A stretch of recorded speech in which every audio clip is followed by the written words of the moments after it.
The word of the Lord. Our first reading for this Sunday comes from the book of Ecclesiastes, or Kohelet. Now, we want to reflect on this fundamental question.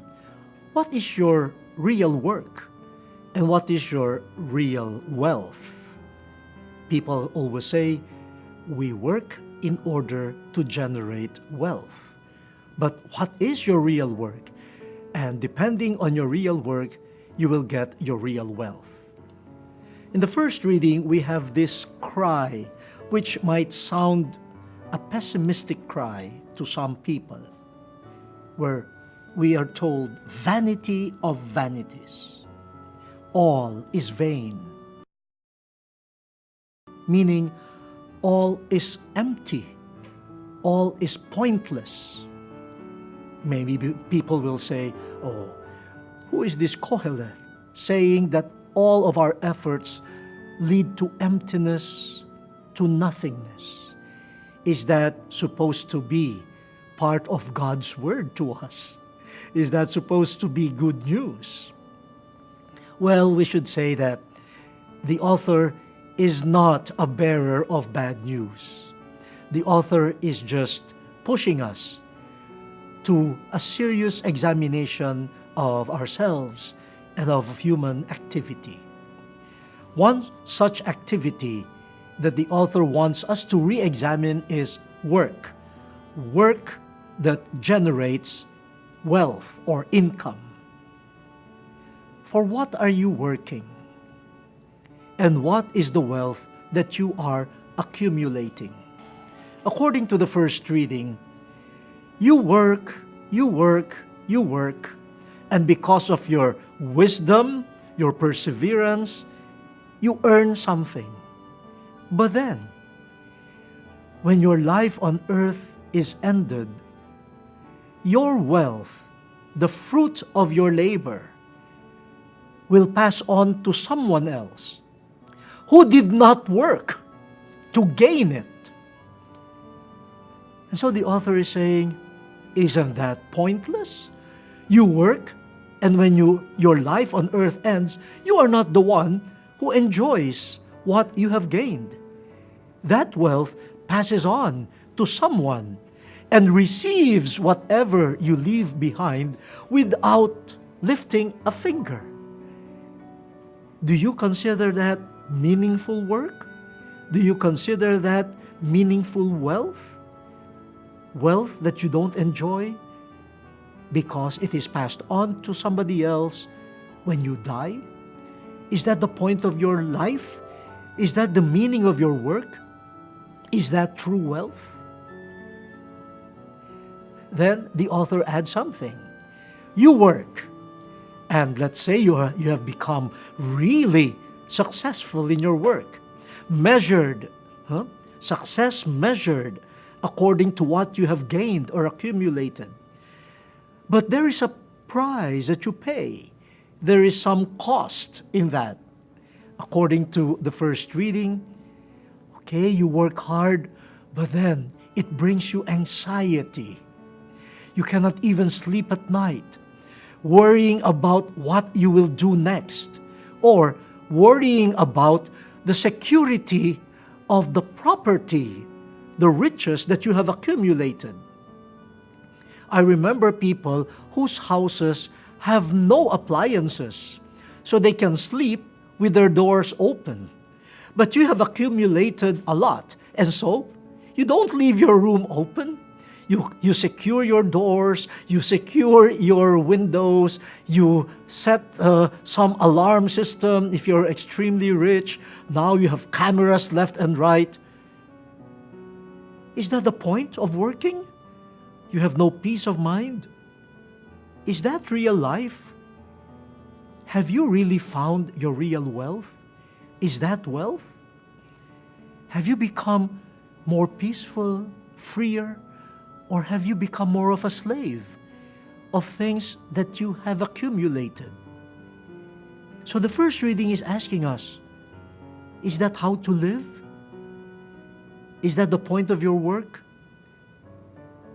Is it worth accumulating all of these things? This is not pessimism. It is realism. We all need to hear these questions and to provide our answers.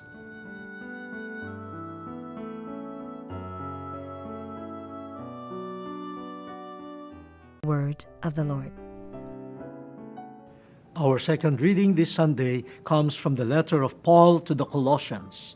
We have been reflecting on what our true work is and what our true wealth is. Work that is supposed to generate wealth. So what is your work?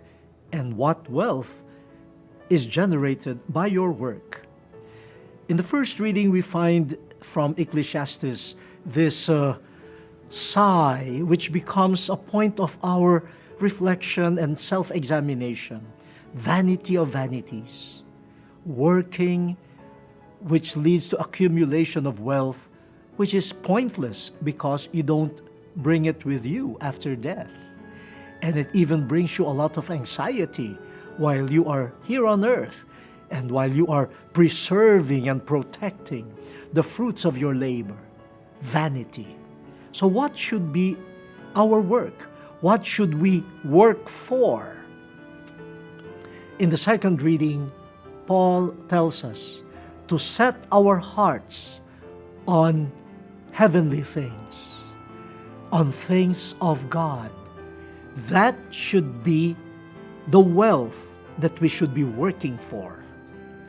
So if that is our wealth, things that pertain to God, things in the heavenly realm, and we should work for it. How do we go about working for that? I guess when it comes to more material wealth, wealth of this earth, we somehow know what type of work we should engage in. I remember the time when people said, oh, there is a demand for physical therapists all over the world. Oh, so many Filipinos enrolled in physical therapy because that is the type of work that will give you a good salary and a good future. But St. Paul is saying, while that is not bad, are you aspiring for heavenly things, things that pertain to God? Now, St. Paul reverses it first. What are the false wealths or riches that we should shun, we should not work for? Here is a good enumeration.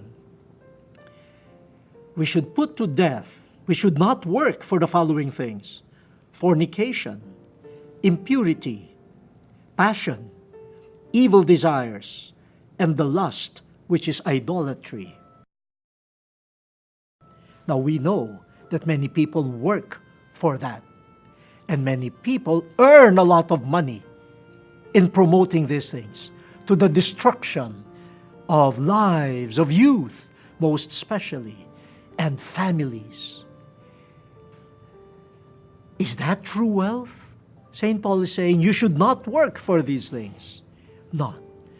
What is he pointing to when he talks about working for things of God and accumulating as our wealth heavenly things? Is St. Paul advocating some sort of a escape from the world? Will we stop our human activity here on earth? Should we stop pursuing a profession? No, that's not the point of St. Paul. What he's saying is, while you are pursuing these earthly jobs or work, are you pursuing the one that really matters? Are you working on becoming more and more Christ-like? Are you becoming more and more the image of Christ? That is hard work. And are we working on that? Of course, with God's grace. And to be like Christ is to be a person of love. Loving God. Making myself available to God. And loving neighbor. Working towards the unity that the human family needs. Working towards equality, human respect. avoiding all forms of discrimination and barriers. Are we working in these areas?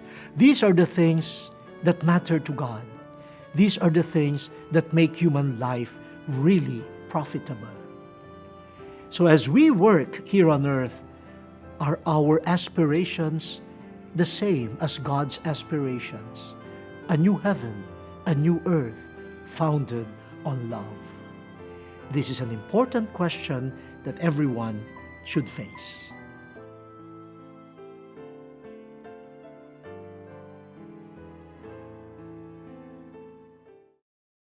The Gospel of the Lord. Our Gospel passage for this Sunday comes from St. Luke. We have been reflecting on this fundamental question: what is your real work? And what riches are you able to generate from your work? Through the book of Ecclesiastes in the first reading, and through the insights of St. Paul in the second reading in his letter to the Colossians, we have been guided to ask this fundamental question: what type of work am I really focusing in? And am I enjoying the fruits of my real work? Work is about generating wealth. But what is your wealth? And that depends on what your work is. Now, in the Gospel, we find Jesus being asked by someone to be an arbiter. This person says, "Teacher, tell my brother to give me my share of our inheritance." Inheritance. Again, worldly wealth. And we know that brothers and sisters often fight each other over inheritance, over jewelry, over land, over houses. Imagine, the family is broken, is divided because of wealth. And this person approaches Jesus to be the arbiter, the mediator. But Jesus says, "Friend, who has set me up as your judge or arbiter?" And instead of playing that role of meddling into the division of property, the division of an inheritance, Jesus says, in a surprising way, avoid greed in all its forms.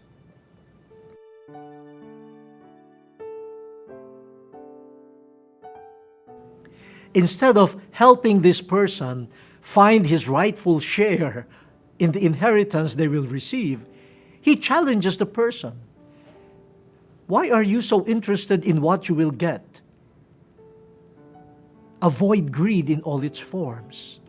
And he tells this person, one's possessions do not guarantee us life. Your possessions here on earth do not guarantee you life. Life in two senses. First, a prolongation of your biological life. Oh, we know, even people who are wealthy, who have money to spare, when you reach a certain point, what we call the end of life, even your wealth cannot buy such an extension of life. Maybe a few, days or weeks extension of biological life due to the medicines or the procedures that you are able to pay.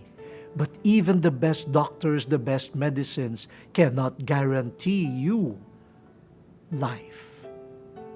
At death, rich or poor are equal. We will all be naked before God. So Jesus is saying, okay, you are worried about your share of the inheritance, but you think it will extend your life? No, it will not. But there is also another sense.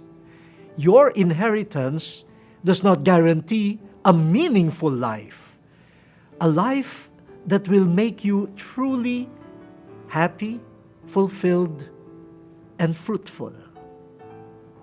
And to drive this point, especially the second point, to the person, Jesus gives a parable about a rich man who apparently has become rich because of industry, because of diligence in work. And so his earthly work has led him to, an accumulation of possessions and riches. But look at the concern of this person. He had accumulated so much, his harvest bins have now been rendered small compared to what he wanted to keep. And his solution was this: oh, I have so much harvest. Look, I will construct larger harvest bins to store what I have accumulated. Okay, some people will say, well, that's a logical solution to a problem. And I see this happening in many of our homes. You used to have only one pair of shoes. Now you have 5. And instead of giving away the 2 or 3 that you're not using, what do? You buy a new shoe rack in order to have a place for your shoes. No, some people, you have accumulated a lot of clothing, and instead of giving away some of those that you're not using anymore, what do? You buy a new cabinet to store your old clothes. Now, so this story happens every day, every day. Some of you probably will buy a new house, and because your new house has a garage for 2 cars, and you have only 1 car, you'll say, oh, poor space, unused, let us buy another car. Okay? Now, so this form of thinking happens even in our time. And Jesus says, okay, this is one way of thinking. One way of thinking how to deal with my accumulated wealth. And this guarantees for the person in the parable life. It says, now I can rest and my life is secure. Maybe I won't have to work that hard. I have enough to sustain me for the rest of my years. So what will I do? I will just eat, drink, and be merry. I can relax. My life is now guaranteed by the wealth that I have accumulated. But then in the parable, God says, oh, you fool, tonight you will die.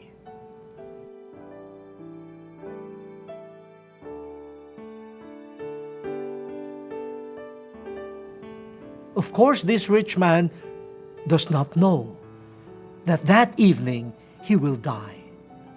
Only God knows. And we are reminded of the first reading from Ecclesiastes. Vanity of vanities. You work hard, you accumulate, and you think your life is now secure. Your life may end any day, any night, any time. And what happens to your accumulated wealth? Pointless, useless.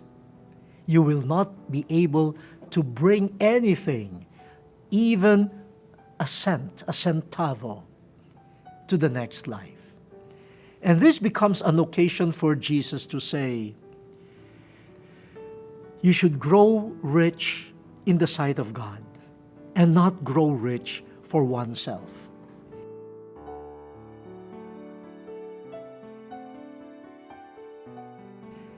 This is the same message of the second reading from St. Paul. Are we becoming rich in the sight of God? Are we accumulating wealth that is wealth in the heavenly realm? Love of God, love of neighbor. This makes life really meaningful.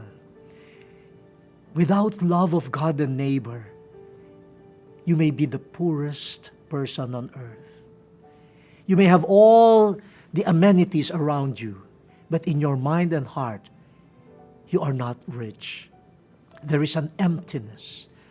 There is a poverty that some materially poor people may not experience because they are filled with love. This lesson is not new. We have heard this a number of times, but it is worth hearing again. For people who are working hard, I salute you. But please do not forget that there is your work and there is real work. There is wealth and there is real wealth. And real work and real wealth is all about love.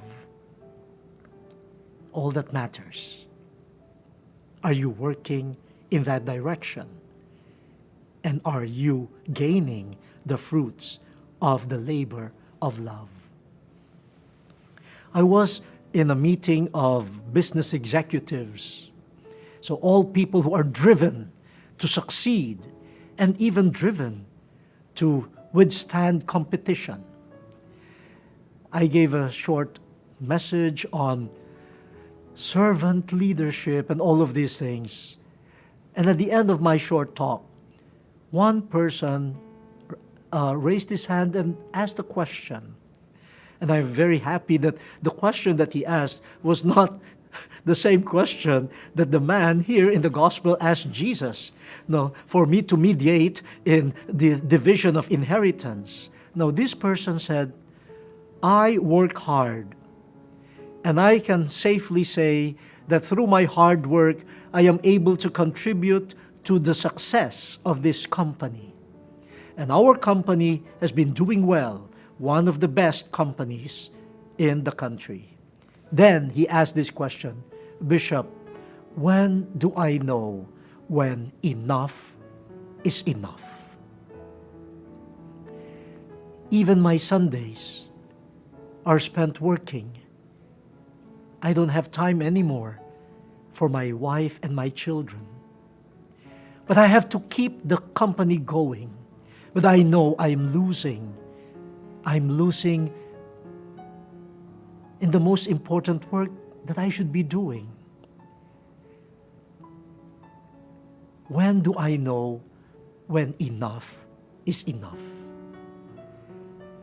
I was tempted to say, you are not far from the kingdom of God. I just said, that's an important question that all of us should be asking.